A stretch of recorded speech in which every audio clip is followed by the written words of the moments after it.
Hello students, ये explanation की video का आप कॉन्सेप्ट समझिए। पहले वीडियो बनाया था मैंने, सिर्फ फॉर्मेट दिया था, है ना, सिर्फ फॉर्मेट लिखवाया था उसमें। उसके बाद में आपको ये theme, message, central idea, explanation हर पोइम की 6 की एक टेबल बना के दूंगा। ये शायद उसका दूसरा वीडियो होगा और इसके बाद में एक वीडियो और आएगा जिसमें भी एक 2 पोइम और रह जाएंगी। 6 पोइम है 12वीं क्लास की। फिर लास्ट में फाइनली एक टेबल बनाऊंगा जिसमें 6 की 6 पोइम और 6 के 6 की पॉइंट और 6 के 6 उसके बाद सामने उसमें सेंट्रल आइडिया वगैरह लिख दूंगा। उसके बाद में एक लास्ट वीडियो आएगा, वो क्रिटिकल नोट जो एक्सप्लेनेशन में लिखा जाता है उसके लिए आपको फिगर ऑफ स्पीच वगैरह का किस तरह से प्रयोग करना है, किस तरह से फाइंड आउट करना है, किस तरह से अपनी अडोर्निंग लैंग्वेज का प्रयोग करते हुए आपको बेहतर मार्क्स प्राप्त करने के लिए करना है। ये तीसरा पार्ट है हमारा, ये इसका एक्सप्लेनेशन वाले वीडियो का, ठीक है ना। ये है तीसरा पार्ट। तो ये हम 14 नंबर के मैटर को कवर करने जा रहे हैं, अच्छे से करेंगे। तो अगली हमारी पोइम है my mother at 66, composed by the poet Kamala Das. आपको ये भी याद रखना है एक्सप्लेनेशन में, ये भी याद रखना है आपको एक्सप्लेनेशन में। ये देखिए यहाँ इसके कीवर्ड्स है, यहाँ इसमें बताया क्या गया है। एजिंग पेरेंट्स, कोई सेंटेंस बनाओ इस शब्द को काम में लेते हुए, फ्रेज को। Helplessness of young generation, young generation है उसकी लाचारी है, सेपरेशन भी हो रहा है। और fear of losing her dear parents and pain of separation, अलगाव, बिछुड़ना, ये जो जुदाई हो रही है अपने पेरेंट्स की, ये उसके बारे में बात करना।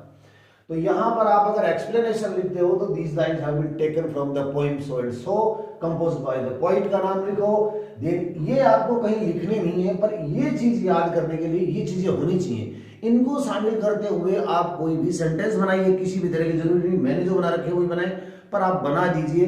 कहां काम में लोगे इनको? एक्सप्लेनेशन में मूल स्टेंजा है उसका एक्सप्लेन पहले करके उसके बाद में नीचे लिखना है। कॉन्टेक्स्ट में इस पोइम का कोई भी स्टेंजा आए, कॉन्टेक्स्ट में आप ये बात लिख सकते हैं, ठीक है। सेंट्रल आइडिया अगर आ जाता है इस पोइम का तो आपको यही लिखना है। अगर थीम आ जाती है तो यही चीज लिखनी है। सेंटेंस आपका स्ट्रक्चर बदल सकता है, मैसेज क्या है पॉइंट का वो लिखना है। और 90% क्वेश्चंस, सारे क्वेश्चन नहीं हो सकते, 90% जो क्वेश्चन आएंगे इस पोइम के उनका उत्तर भी यही होगा। अब 10% का क्यों नहीं होगा?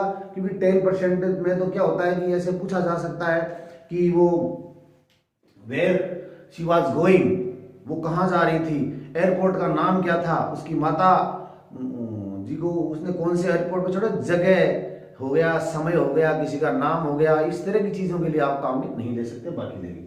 तो देखिए पहले हमने पॉइंट दिया एजिंग पेरेंट्स, ये आपको याद रखना है। हेल्पलेसनेस ऑफ यंग जनरेशन, और तीसरा है फियर ऑफ लूजिंग। किसको लूजिंग? ये आप सेंटेंस याद रह जाएगा, पेन ऑफ सेपरेशन, है ना। अब देखिए this poem shows the fear of losing one's parents, this poem shows the fear of losing one's parents, है ना। ये पोएम शो करती है। यहां आपने ये भी लिख दिया कि कमला दास एक्सप्रेसेस, कोई भी सेंटेंस से शुरू करो, जरूरी नहीं आपने दिस पोएम से शुरू किया। And she also depicts, explains the helplessness of young generation, young generation का। अब आप आगे सेंटेंस कितना आसान हो जाएगा, कोमा लगाते जाइए, वो सारी बातें लिखते जाइए। पहली लाइन के बाद में सारी, she also describes, she also depicts, she also explains, she also tells, she says the helplessness of young generation, pain of aging parents, comma, Kamala Das expresses the melancholy, melancholy क्या होता है? sadness, very sad, melancholy of separation, अलगाव, बिछुड़ना, अपने dear one से बिछुड़ने का जो separation हो रहा है उसकी मेलंकली है, उसकी सैडनेस का एक्सप्लेन करती है। फ्रॉम आवर डियर या लव्ड वन से, इसमें क्या है? Kamala Das expresses, Kamala Das tells this poem the melancholy of separation from our dear ones या loved ones and young generation in bafflement. Young generation है वो बैफलमेंट में, दुविधा में है, क्या करें, हमारे पेरेंट्स को छोड़ के दूसरी जगह जाएं या हम जिसको डिजर्व करते हैं वो काम करें। बैफलमेंट एक दुविधा वाला शब्द है। नेक्स्ट देखिए रोड साइड स्टैंड है। तो यहां आप क्या करोगे, अगर आप एक्सप्लेनेशन कर रहे हैं तो these lines have been taken from the poem, नाम लिख दोगे उसका, composed by the poet, poet का जो भी नाम है आपकी बुक में वो लिख दोगे। उसके बाद में ये मैंने की पॉइंट्स बनाई। पहला मैंने लिखा हैकू पोएम्स। हैकू पोएम क्या होती है बताऊंगा। सीजनल अपील है ये, सीजनल पोएम नहीं है, सीजनल अपील है ना। और फिर उसके बाद में ये रिक्वेस्ट क्या करता है, रिक्वेस्ट फॉर किसके लिए करता है पॉइंट, पुअर, हेल्पलेस, वर्क, जो बिल्कुल टाइम तक वर्क करते हैं, टायरलेस मोमेंट तक वर्क करते हैं, उनके लिए।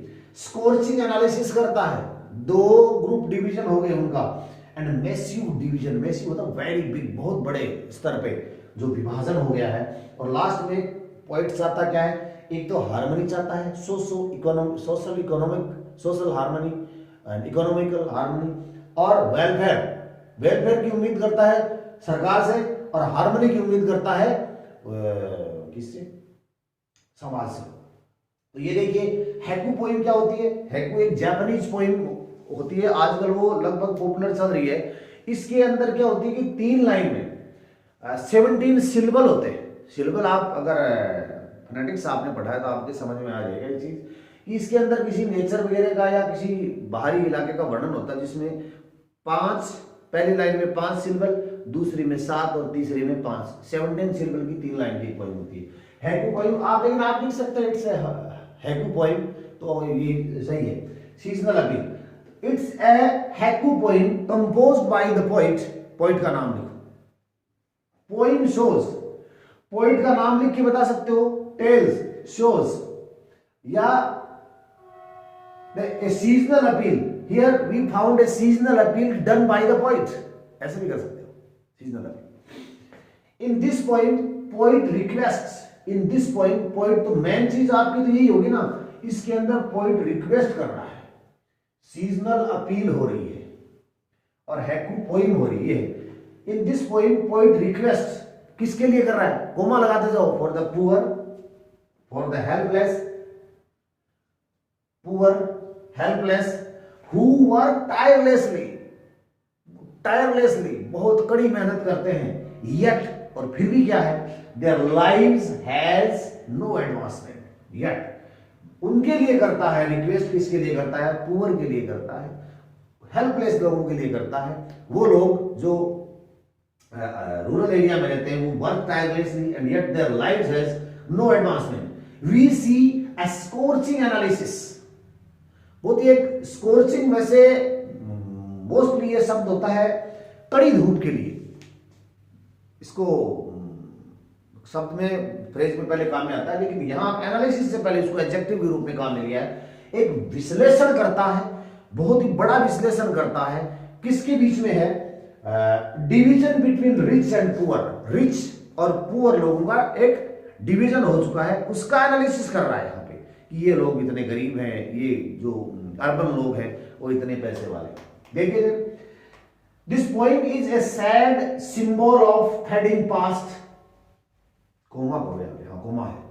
दिस पोएम आपकी पोएम के अनुसार है, this poem is a sad symbol, melancholy symbol, sad symbol है ऑफ फेडिंग पास्ट, पुराने जो भूतकाल आपका, एंड एविडेंस और गवाह है of decline in agriculture prosperity, और एक सबूत है, गवाह है, क्योंकि गांव के लोग हैं वहां ज्यादा संपन्न नहीं है, खेती करने के बाद में भी कुछ हासिल नहीं कर पा रहे, अच्छी जीवन नहीं जी पा रहे, उनकी भी इच्छाएं हैं, तो ये एविडेंस हो रहा है, क्या है, evidence of decline in agriculture prosperity, कृषि समृद्ध संपन्नता में एक डिक्लाइन आ रहा है, क्षय आ रहा है, उसका ये प्रमाण है। And neglecting attitude of urban educators, comma लगाता रहा जा रहा हूं, सेंटेंस बनाने में दिक्कत नहीं हो रही, जो जो चीज आपकी है आप इनको याद रख लेना। ये तो डिवीजन है, सिंबल है, ये क्या है, एविडेंस है, किसका है, एंड नेग्लेक्टिंग एटीट्यूड है, किसका है, neglecting attitude of urban educators, जो शहरी शिक्षित लोग हैं उनका नेग्लेक्टिंग एटीट्यूड है टुवर्ड्स द रूरल पीपल। तो neglecting attitude of urban educators, uncaring, इसको भी आप अंडरलाइन करेंगे, अंडरलाइन वाले शब्द आप याद रखें, uncaring nature of city developers, इसके अलावा एडुकेटर्स को छोड़ भी दो तो अनकेयरिंग, जो केयर नहीं करते, उनके प्रति इग्नोरिंग जो एटीट्यूड है, इग्नोर करते हैं या उनकी परवाह नहीं करते, कौन? उनकी प्रकृति है किसकी? सिटी ड्वेलर्स की, सिटी ड्वेलर्स की, जो शहर के निवासी हैं उनका। अनबियरेबल, असहनीय, अगोनी, पीड़ा, और पुअर, गरीब, रूरल, उनकी जो अनबियरेबल अगोनी है ऑफ पुअर, रूरल, आगे उसकी रूरल के मैंने लिखा नहीं, आप पीपल वगैरह या लिख सकते हो। एंड पोइट वांट्स, अब पोइट चाहता क्या है, ये लाइन नहीं दिख रही होगी शायद, इसके आगे है पोइट वांट्स, लास्ट में पोइट चाहता क्या है मैं बोल देता हूं, आप सुन लीजिए। Poet wants socio economic harmony from society and welfare plan from government. यहां चाहता क्या है पोइट ये चाहता, देखो पोइट फाइनली ये देखो वांट्स चाहता क्या, वेलफेयर और हार्मनी चाहता है। वेलफेयर चाहता है सरकार से, हार्मनी चाहता है सोसाइटी से। तो poet wants socio economic harmony from our society, समाज से, जो समाज के शहरी लोगों से चाहता है कि सामाजिक और इकोनॉमिक हार्मनी होनी चाहिए। और a welfare plan from the government, it demands a good welfare plan from the government for the rural people. तो ये जो चीजें मैंने आपको दो बताई है, दो पोइम और बची हैं, उनका और करूंगा तो 3 वीडियोज हो जाएंगे। इन तीनों वीडियो की एक टेबल लास्ट में आपको फाइनली बना दूंगा। उसके बाद में आप समझिए कि मैं ऐसा क्यों कर रहा हूं, क्योंकि आपको क्या करना होगा, ये चीज आपकी हर पोइम में सेंट्रल आइडिया के लिए काम में आएगी, थीम के लिए काम में आएगी, मैसेज के लिए काम में आएगी, क्वेश्चंस के लिए काम में आएगी, और आसानी से याद होगी। ये जो अंडरलाइन कर रखे हैं ना, ये चीजें आप ध्यान में रखो, आपकी पूरी पोइम क्लियर होगी। तो पढ़ते रहिए, आनंद लेते रहिए, अच्छे नंबर लेके आइए, परीक्षा आने वाली है। धन्यवाद।